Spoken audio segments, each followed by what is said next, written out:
Alright, good morning everybody. It's Tuesday.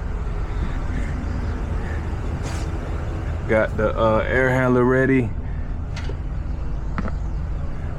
Got this thing packed. Got a new nitrogen tank. We're about to do change out. About to do a change out here in Douglasville, so that's pretty local for me. That's always a good thing. Just picked it up. So let's go. I got a change out today. And I got a maintenance, so that's what we'll do. Beautiful day today, like every day. Thank the Lord. It's just you know, it's a good day. It's not gonna rain, I hope. It's not too hot out. This is in the attic. Guys, I had diagnosed this. Look at that label. This is a 3-ton though. But I had diagnosed this last time. This unit is very low on refrigerant in this R22. So they just went ahead and went for the change out. So we're about to pump it down and get going. This is a heat pump and an air handler. And unfortunately, this is a R454B. The jugs only bring 20 pounds. That thing is expensive right now. So I don't know, man. Again, tired of these all these refrigerants. 407C, R22, 410A, 454B, R32.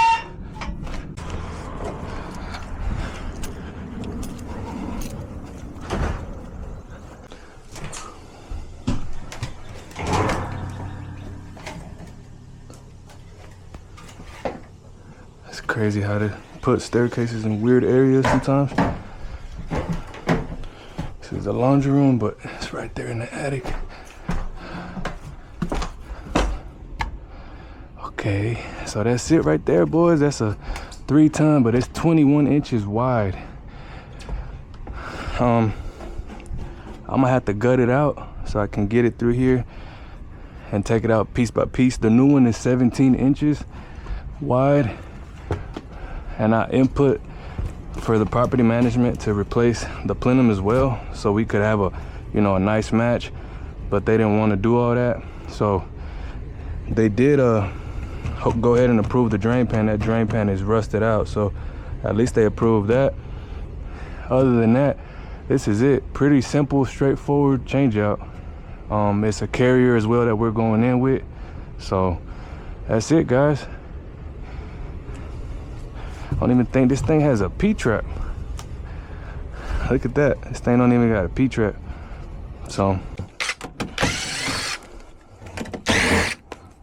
I already know I'm gonna have to gut this thing out, so I'm gonna go ahead and take this door off. They just let these filters fall in there.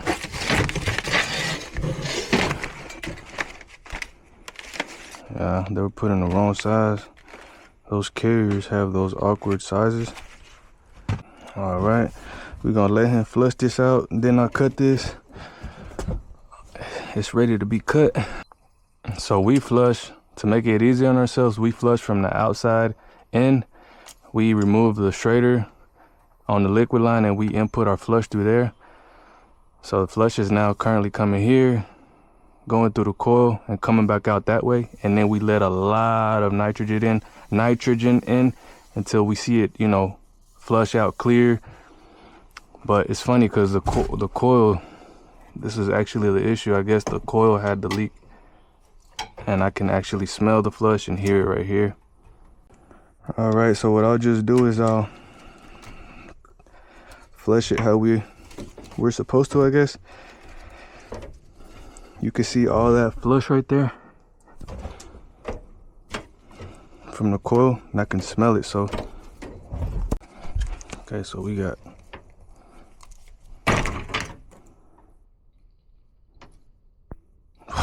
yeah, we got the flush.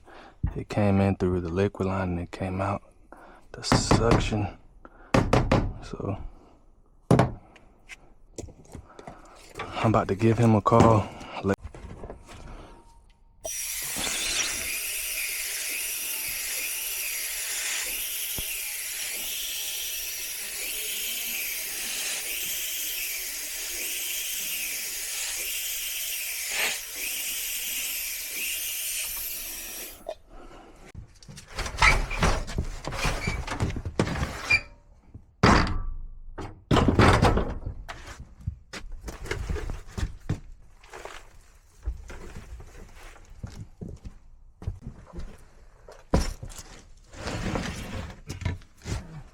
Ahí tiene que ir derecho.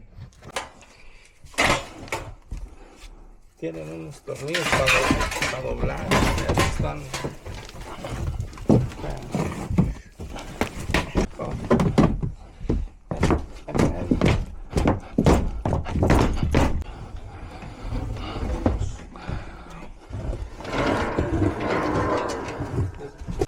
We got that thing down.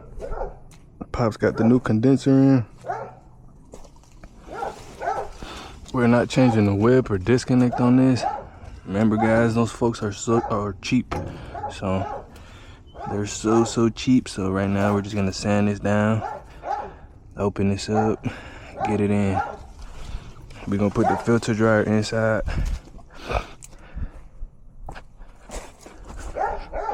Thing look good, bro.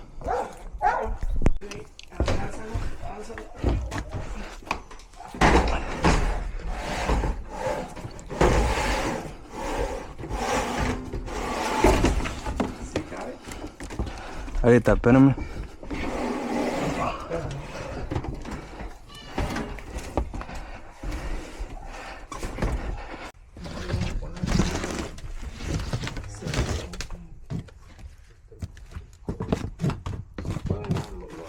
No, pero digo, aquí vamos a ponerlo, estamos tú allá y acá.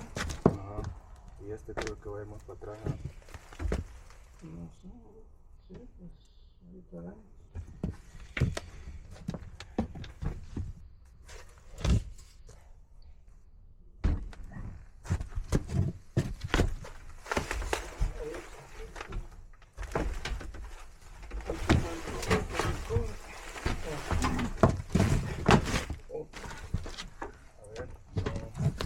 A ver, esperen ahorita. ¿Dónde está atrás?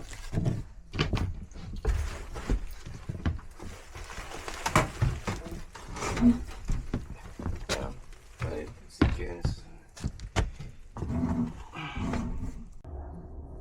All right, guys, we got this thing in.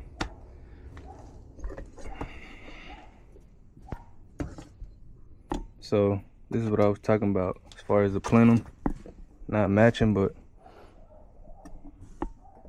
it's all right. It's not the end of the world.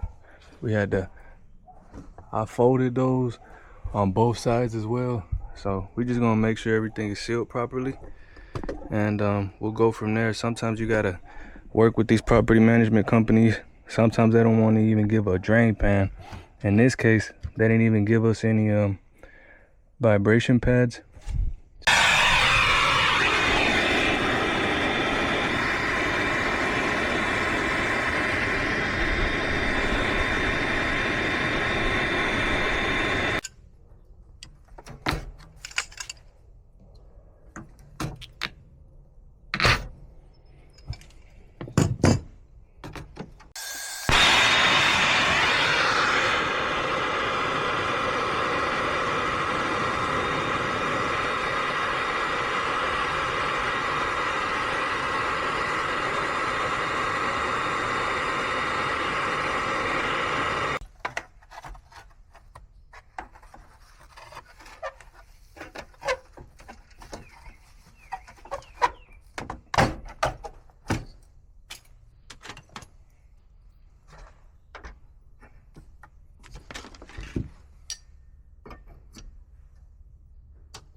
So they want us to start writing down the charge now? Yeah, okay.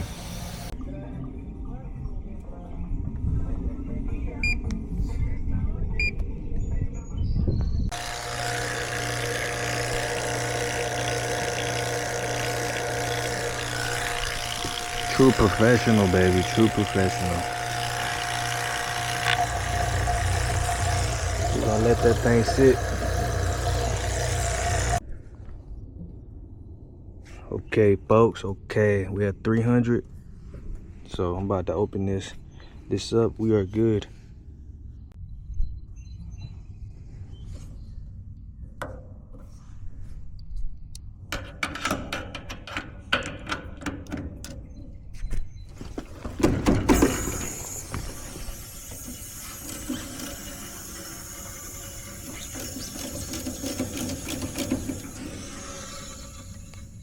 We already got the valves open. We're good. Got this tape sealed. Just gotta mastic it around the sides. Got our drain. Gonna put armor flex here. Got the high voltage tied in. I'm gonna go ahead and wire this low voltage. I had somebody on the comments say that they kind of wanted to see how it was wired. Not that they couldn't figure it out. I'm pretty sure. I guess they just wanted to see because they were switching over to this brand. So I'm gonna make a separate video and try to get this I'm gonna get this the whole wiring process of the low voltage. But that's what I'm about to do now. And then we'll put the door on, finish everything up, put a filter in there. This ain't the best looking install. This is for a property management company. So this looks funky. This return plenum looks funky. You know, we stated that on the notes, but they just want the bare minimum. So okay guys, so unit just came on. So this line set is not long at all. By what, 10 feet here, probably 20 feet the most, 20, 25 or so, 25 the most, 23, 25. So this is R454. Surprisingly, it's not as low as it was last time on a different unit that we worked on. So we're gonna let this sit. It just came on. It is 147. I'm gonna check back on this about 150, 155 and see how the pressure stabilized. All right, so it's about 154. So we got a 4-degree subcool, 8-degree superheat. I'm gonna give this a little bit more time, but yeah, we're gonna have to add something to this. This calls for a 10-degree subcool. Alright, so it is 2:04. So it's been about what? 20 minutes at least. Subcool is at 6.7, 6 to 7. Superheat is at 11, 10 to 11. So that's great. I might add a little bit.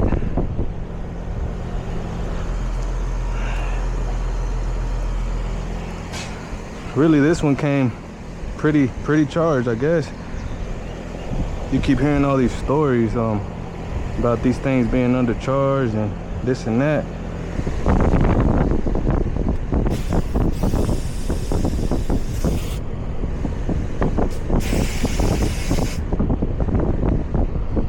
I'm gonna add a little bit.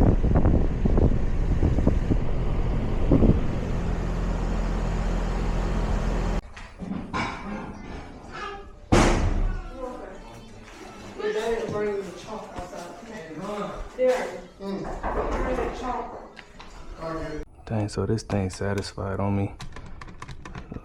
Set this low. I had just added about half a pound to that thing. All right, guys, that was on me. I didn't check the thermostat setting. They had it to 70 already, and it's satisfied. The good thing is I was able to add half a pound before it did. I waited till it came on again. Pressures looked about the same. I wasn't gonna stay a little bit longer to watch it stabilize. After that half a pound I added, it should be okay. You know, I gotta go do another maintenance call. I'm pretty sure I will not get a call back on this. That charge is pretty good. So that's it for this one, folks. Appreciate it. Thank you for watching. God bless.